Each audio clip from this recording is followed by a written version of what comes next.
राम राम दोस्तों, आप सभी का स्वागत है हमारे YouTube channel Mother's Education Family पर। आज का हमारा टॉपिक होगा सर्वनाम। सर्वनाम तो सबसे पहले हमें पता होना चाहिए कि सर्वनाम किसे कहते हैं। इससे पहले हमने संज्ञा पढ़ी थी, तो संज्ञा शब्दों की पुनरावृत्ति दोष से बचने के लिए सर्वनाम का प्रयोग किया जाता है। अर्थात जो इसकी जो डेफिनेशन होगी वो होगी कि संज्ञा के स्थान पर प्रयुक्त होने वाले शब्दों को सर्वनाम कहा जाता है। सर्वनाम का अर्थ होता है सबका नाम।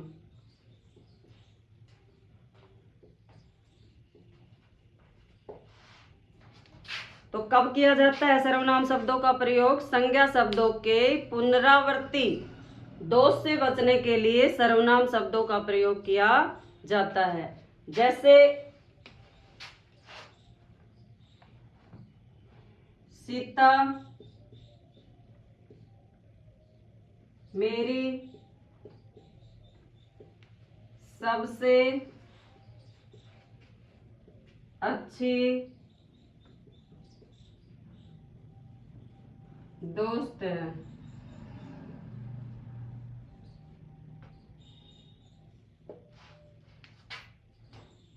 वह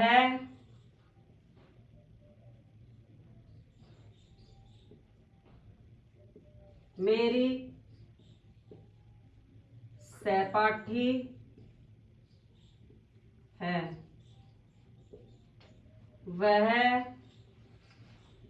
प्रातःकाल जल्दी उठती है। अब इसमें देखो, सीता मेरी सबसे अच्छी दोस्त है। इसमें सीता जो है वो संज्ञा है। सीता क्या है? संज्ञा है। अब देखो इसके स्थान पर ये जो वह शब्द का प्रयोग किया गया है, ये सीता के लिए किया गया है। यहाँ पे वह मेरी सहपाठी है। इसके बाद में सीता के लिए जो भी लाइन लिखी जाएगी उसमें वह सर्वनाम का प्रयोग किया जाएगा। सीता नाम की सुंदरता को बनाया रखने के लिए, यानी सीता जो नाम है इसकी सुंदरता बनी की बनी रहे, उसके लिए हमने उसके स्थान पर वह सर्वनाम का प्रयोग किया। इसलिए सीता जो है वो संज्ञा शब्द है। इसकी पुनरावृत्ति दोष से बचने के लिए, अर्थात बार बार इसको लिखने के वाले दोष से बचने के लिए सर्वनाम यानी वह सर्वनाम का प्रयोग किया गया है। तो इसकी डेफिनेशन क्या बनेगी? संज्ञा के स्थान पर प्रयुक्त होने वाले शब्दों को सर्वनाम कहा जाता है। तो अब इसकी डेफिनेशन लिखेंगे।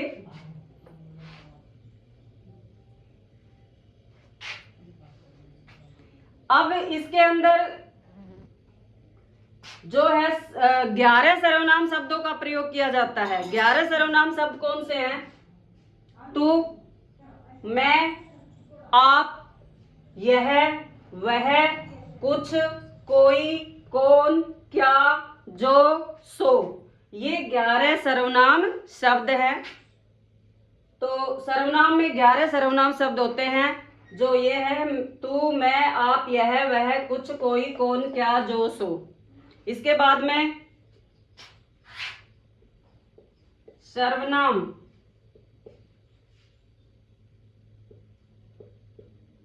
संज्ञा के स्थान पर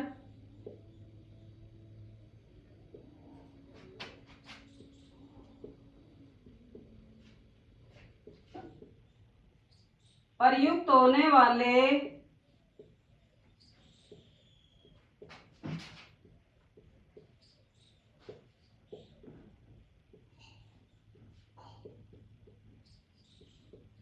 शब्दों को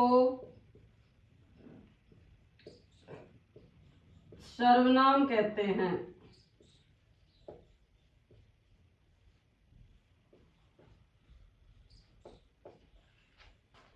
संज्ञा के स्थान पर प्रयुक्त होने वाले शब्दों को सर्वनाम कहा जाता है। सर्वनाम हम 11 पढ़ चुके हैं। इसके बाद में आते हैं सर्वनाम के भेद। कितने होते हैं भाई?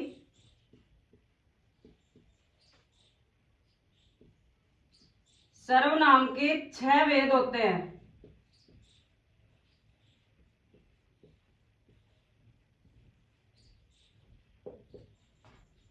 कौन कौन से होते हैं?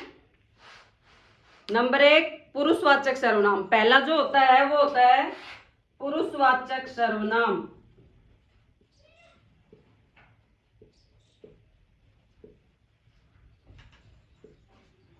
पहला होता है पुरुषवाचक सर्वनाम।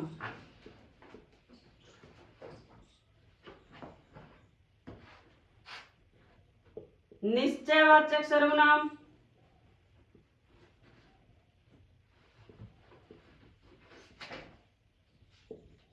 अनिश्चयवाचक सर्वनाम।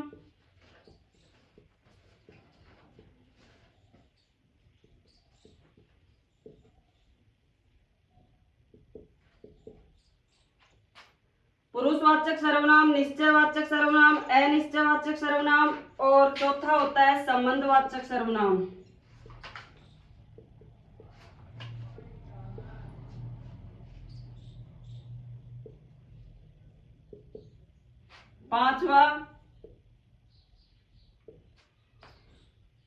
पांचवा होता है प्रश्नवाचक सर्वनाम।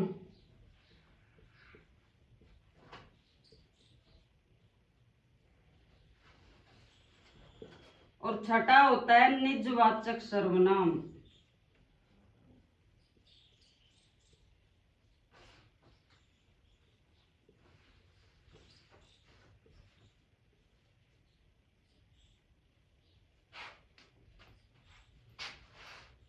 रिपीट। संज्ञा के स्थान पर प्रयुक्त होने वाले शब्दों को सर्वनाम कहते हैं। सर्वनाम के 6 भेद होते हैं। पहला पुरुषवाचक सर्वनाम, निश्चयवाचक सर्वनाम, अनिश्चयवाचक सर्वनाम, प्रश्नवाचक सर्वनाम, संबंधवाचक सर्वनाम और छठा होता है निजवाचक सर्वनाम। तो सबसे पहला आता है पुरुषवाचक सर्वनाम। पुरुषवाचक सर्वनाम। पुरुषवाचक सर्वनाम क्या होता है? वे सर्वनाम शब्द जो बोलने वाले व्यक्ति, सुनने वाले व्यक्ति और अन्य किसी तीसरे व्यक्ति के लिए जो जिन सर्वनाम शब्दों का प्रयोग किया जाता है वो पुरुषवाचक सर्वनाम कहलाता है। अब पुरुषवाचक सर्वनाम के 3 भेद होते हैं। कितने भेद होते हैं? 3 भेद होते हैं। पहला होता है उत्तम पुरुष, दूसरा होता है मध्यम पुरुष और तीसरा होता है उत्तम पुरुष। तो आप देखिए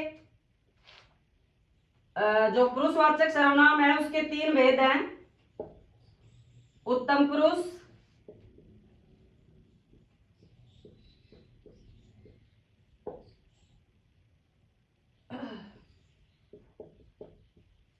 मध्यम पुरुष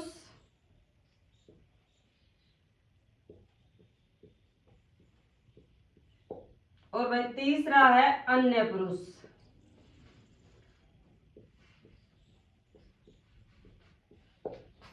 उत्तम पुरुष, मध्यम पुरुष और अन्य पुरुष। अब जो उत्तम पुरुष सर्वनाम होता है ये बोलने वाला व्यक्ति जिन शब्दों का प्रयोग स्वयं के लिए करता है ना वो होता है उत्तम पुरुष सर्वनाम। बोलने वाला व्यक्ति जिन शब्दों का प्रयोग स्वयं के लिए करता है वो होता है उत्तम पुरुष सर्वनाम। इसके जो उदाहरण होंगे वो होंगे क्या क्या होंगे? उत्तम पुरुष सर्वनाम के जो उदाहरण होंगे वो होंगे मैं है, मुझे है, मेरा है, मैं, मुझे, मेरा, हमारा, यानी जैसे इंग्लिश में होते हैं आई, माई, मी, वी, अवर, अस। ठीक है। अब इसके बाद में होता है नंबर 2 पे मध्यम पुरुष सर्वनाम। तो मध्यम पुरुष सर्वनाम क्या होता है? वे सर्वनाम शब्द जब बोलने वाला व्यक्ति सुनने वाले व्यक्ति के लिए करता है।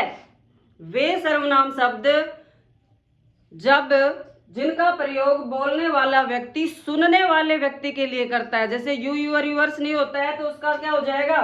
तुम्हारा।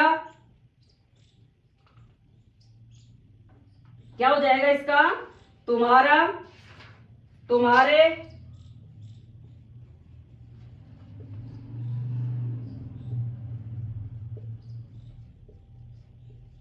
आप हैं। इस तरह से मध्यम पुरुष का हो जाएगा तुमको है, तुम्हारे है, तुम है, तू है, तुमको। ठीक है, तो ये हो गया मध्यम पुरुष सर्वनाम। इसके बाद आता है अन्य पुरुष सर्वनाम। तो भाई ये इसमें क्या होता है? बोलने वाला एक होगा, बोलने वाला एक होगा, सुनने वाला, और एक अन्य किसी तीसरे व्यक्ति के बारे में यहाँ पर वो दोनों बातें करेंगे। तो इसकी जो डेफिनेशन होगी वो क्या बनेगी? वे सर्वनाम शब्द जब बोलने वाला व्यक्ति सुनने वाले व्यक्ति तथा अन्य व्यक्ति के लिए जिन सर्वनाम शब्दों का प्रयोग करेगा वो अन्य पुरुष सर्वनाम होगा। जैसे वह है, यह है, जैसे उसमें ही, सीट, दे, देर, उनका, उनके, इस तरह के जो होंगे वो अन्य पुरुष के होंगे। तो इसमें क्या क्या हो जाएंगे अन्य पुरुष सर्वनाम में? वह, यह, वह, यह, ये, और भाई वे, ये, वे, इसका, उसका, उन्हें, उनका, ये शब्द किसके होंगे? अन्य पुरुष सर्वनाम के होंगे। तो हमने क्या पढ़ा? पुरुषवाचक सर्वनाम। पुरुषवाचक सर्वनाम के तीन जो है भेद होते हैं: उत्तम पुरुष, मध्यम पुरुष, अन्य पुरुष। उत्तम पुरुष सर्वनाम शब्दों का जो प्रयोग है वो बोलने वाला स्वयं के लिए करता है, और उसमें जैसे उदाहरण है मैं, मुझे, मेरा, हमारा। मध्यम पुरुष सर्वनाम जो होता है वो बोलने वाला सुनने वाले के लिए करता है, तो वो हो जाएंगे तुम्हारे, तुम्हारे, आप, तुमको। इस तरह के जो ये शब्द है वो मध्यम पुरुष के अंतर्गत आ जाएंगे। और फिर आता है अन्य पुरुष। अन्य पुरुष में एक बोलने वाला होता है, एक सुनने वाला होता है, अन्य किसी तीसरे व्यक्ति का वहां पे जिक्र होगा। तो वो वह, यह, ये, उनका, दे, देर, देम का जो है हिंदी बना लेंगे उसमें, तो वही होते हैं। तो ये हो गए अन्य पुरुष वाचक सर्वनाम। अब दूसरा हमने पढ़ा था कि निश्चयवाचक सर्वनाम। जो सर्वनाम का जो दूसरा भेद था वो है निश्चयवाचक सर्वनाम।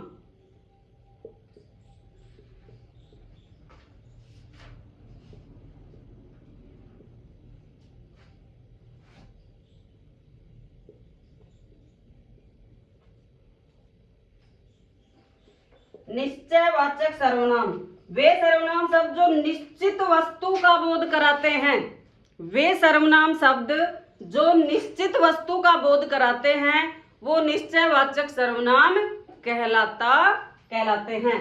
तो निश्चित वे सर्वनाम शब्द जो निश्चित वस्तु का बोध कराते हैं वो निश्चयवाचक सर्वनाम कहलाते हैं।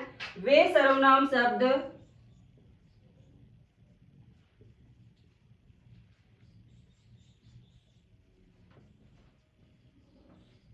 जो निश्चित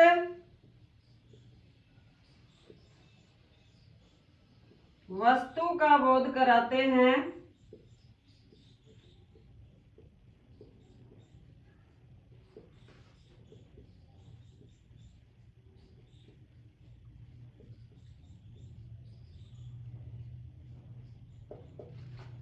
वे सर्वनाम शब्द जो निश्चित वस्तु का बोध कराते हैं उन्हें निश्चयवाचक सर्वनाम कहा जाता है।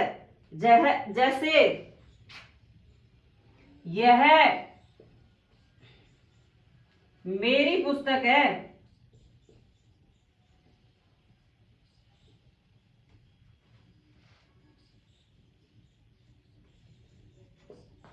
यह मेरी पुस्तक है, कोई आ रहा है।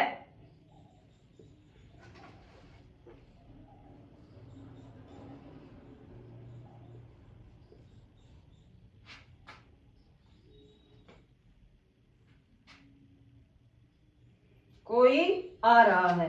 तो नो सॉरी,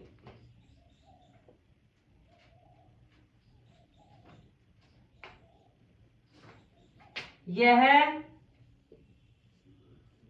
मेरा घर है।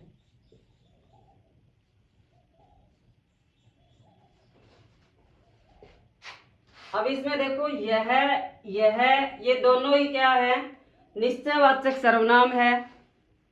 वे सर्वनाम शब्द जो निश्चित वस्तु का बोध कराते हैं वो निश्चयवाचक सर्वनाम कहलाते हैं। यह मेरी पुस्तक है, निश्चित है। यह मेरा घर है, निश्चित है। तो ये हो गया निश्चयवाचक सर्वनाम। अब जो तीसरा नंबर है वो हमारा होगा अनिश्चयवाचक सर्वनाम।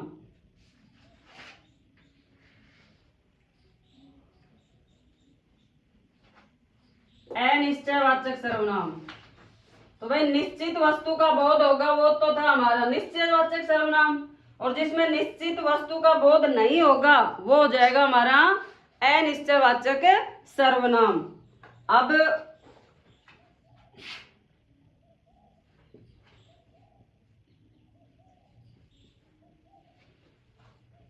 अनिश्चयवाचक सर्वनाम,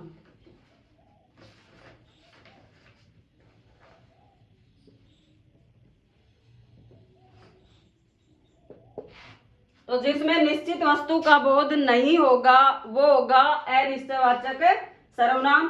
अनिश्चयवाचक सर्वनाम जो शब्द होंगे, जैसे कोई है, कुछ है, किसी है, ये क्या है, अनिश्चयवाचक सर्वनाम के क्या हैं, उदाहरण हैं। अब जैसे उदाहरण में कोई आया है,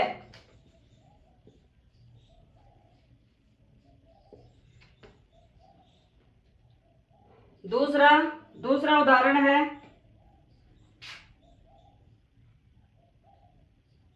मोहन कुछ खा रहा है। अब इसमें देखो ये कोई और कुछ, कोई और कुछ क्या है, अनिश्चयवाचक सर्वनाम है। कोई आया है लेकिन निश्चित पता नहीं है कौन आया है, इसलिए जो कोई है वो अनिश्चयवाचक सर्वनाम है। अगला है मोहन कुछ खा रहा है लेकिन पता नहीं है क्या खा रहा है, इसलिए अनिश्चयवाचक सर्वनाम है इसमें। तो अनिश्चयवाचक सर्वनाम के कोई कुछ किसी जो है एग्जाम्पल से कोई आया है, मोहन कुछ खा रहा है, किसी ने कुछ कहा है, इस तरह से इसके उदाहरण होंगे। चौथा जो हमारा प्रकार था वो था संबंधवाचक सर्वनाम।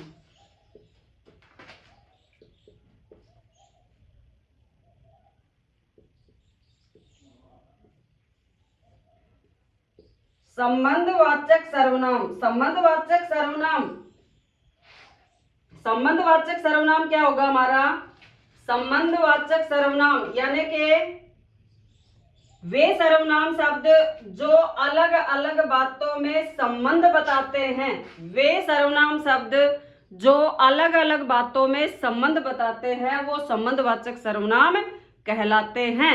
जो संबंधवाचक सर्वनाम के जो उदाहरण होंगे वो होंगे संबंधवाचक सर्वनाम में, जैसे जो है, सो है, जैसा है, वैसा है, जैसा वैसा। और अब इनसे एग्जाम्पल बना सकते हैं हम, जो सो यानी कि जो पढ़ेगा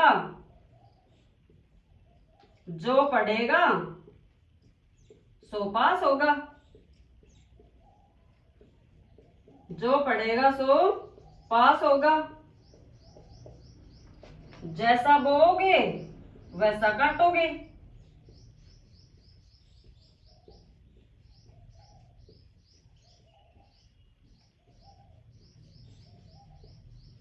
वैसा काटोगे।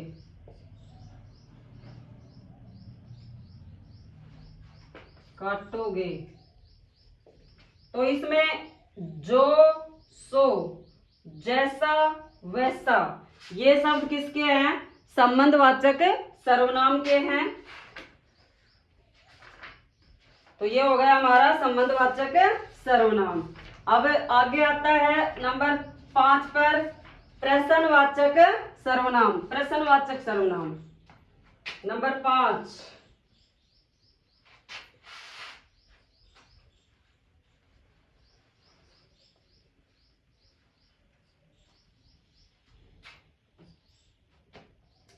प्रश्नवाचक सर्वनाम। प्रश्नवाचक सर्वनाम जो सर्वनाम शब्द जो प्रश्न का बोध कराते हैं ना, कौन सा प्रकार है? 5वां। प्रश्नवाचक सर्वनाम।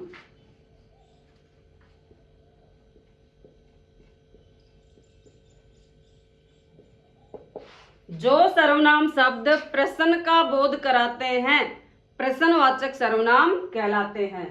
जो सर्वनाम शब्द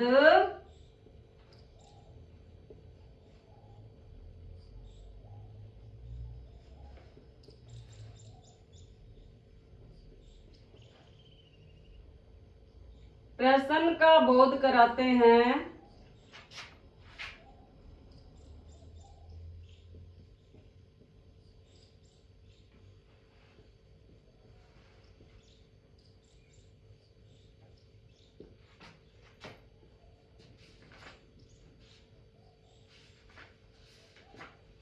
प्रश्नवाचक सर्वनाम कहलाते हैं। अब देखो प्रश्नवाचक जो सर्वनाम होता है इसमें कौन, क्या, कब, कहाँ, किसका, ये जो शब्द हैं ये प्रश्नवाचक सर्वनाम के हैं। कौन, क्या, किसे, किसको, यानी कि जिनसे प्रश्न का निर्माण हो, जिससे प्रश्न करने पर उत्तर मिले, वो प्रश्नवाचक सर्वनाम के शब्द हैं। जैसे तुम्हारा क्या नाम है, प्रश्न हो गया, तुम्हारा क्या नाम है। अगर इसमें पूछें कि भाई प्रश्नवाचक सर्वनाम इसमें कौन सा है, कौन सा है, तो ये प्रश्नवाचक चिन्ह आएगा यहाँ पे। तो ये क्या है, ठीक है। तुम, जैसे कहाँ है ये हो जाएगा, तुम कहाँ रहते हो।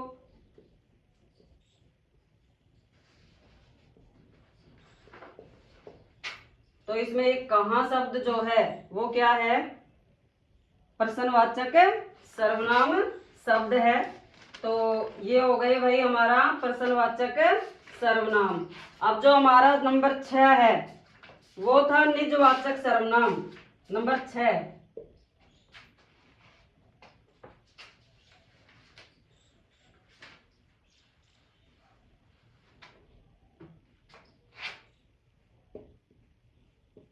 निजवाचक सर्वनाम।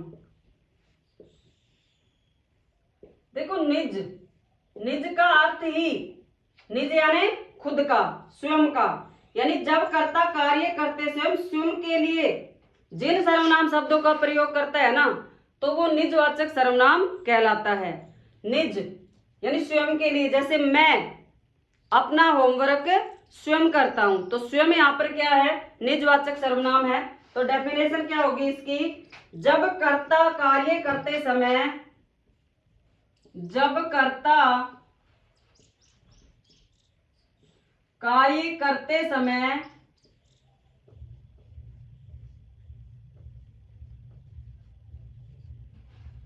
जब कर्ता कार्य करते समय स्वयं के लिए जिन सर्वनाम शब्दों का प्रयोग करता है, स्वयं के लिए, स्वयं के लिए जिन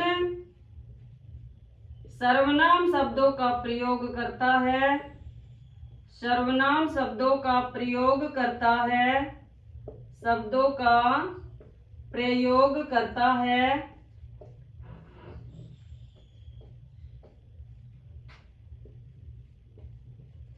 तो उसे क्या कहा जाता है?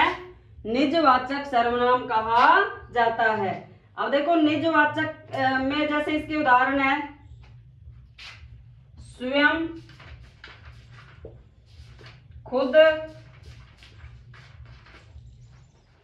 स्वयं है, खुद है, आप है, अपना है, ये इसके उदाहरण है। अब जैसे वाक्य बनाते हैं कि भाई तुम अपनी पुस्तक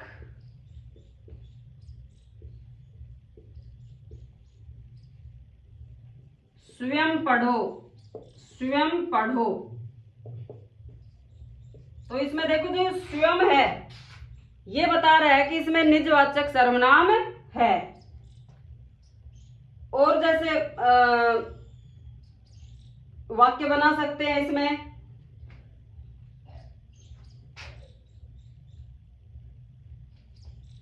मैं अपना खाना स्वयं बनाता हूं, मैं मेरा गृह कार्य स्वयं करता हूं।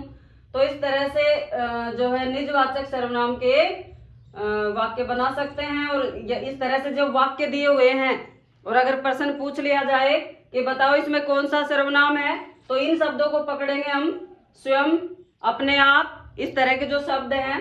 जैसे अभी स्वयं, खुद, आप, अपना, इससे हम पहचान जाएंगे कि इसमें निजवाचक सर्वनाम है। तो ये हमने सर्वनाम के 6 भेद पढ़े। अब इसके बाद में जो अन्य पुरुषवाचक सर्वनाम और निश्चयवाचक सर्वनाम, जो अन्य पुरुषवाचक सर्वनाम और निश्चयवाचक सर्वनाम है, इसमें अंतर कैसे पता लगेगा हमें, तो ये हम पढ़ेंगे। अन्य पुरुष, जैसे पुरुषवाचक सर्वनाम में हमने उसका तीसरा भेद अन्य पुरुष पढ़ा था, और इसका जो भेद था निश्चयवाचक सर्वनाम। तो देखो अन्य पुरुष में यह, वह, इस तरह के उदाहरण थे। और निश्चयवाचक में भी यह, वह, ये, इस तरह के उदाहरण थे। तो दोनों में हमें पता कैसे लगेगा कि ये निश्चयवाचक सर्वनाम है और ये अन्य पुरुष वाचक सर्वनाम है। तो दोनों में पता कैसे लगेगा हमें कि जब यह, वह, ये का प्रयोग सजीव के लिए आए ना, यह, वह, वे का प्रयोग यदि सजीव के लिए आता है तो वो अन्य पुरुष का है। और यदि यह, वह, ये का जो प्रयोग है वो निर्जीव के लिए होता है, निर्जीव यानी जिसमें प्राण नहीं है, जो सजीव नहीं है, उनके लिए होता है, तो वो निश्चयवाचक सर्वनाम होगा। अगर सजीव के लिए आता है तो अन्य पुरुष है, और यदि निर्जीव के लिए आता है तो निश्चयवाचक सर्वनाम है। और आज हमारा सर्वनाम का जो टॉपिक है वो कंप्लीट होता है। वीडियो को लाइक और सब्सक्राइब करना ना भूलें। नमस्ते।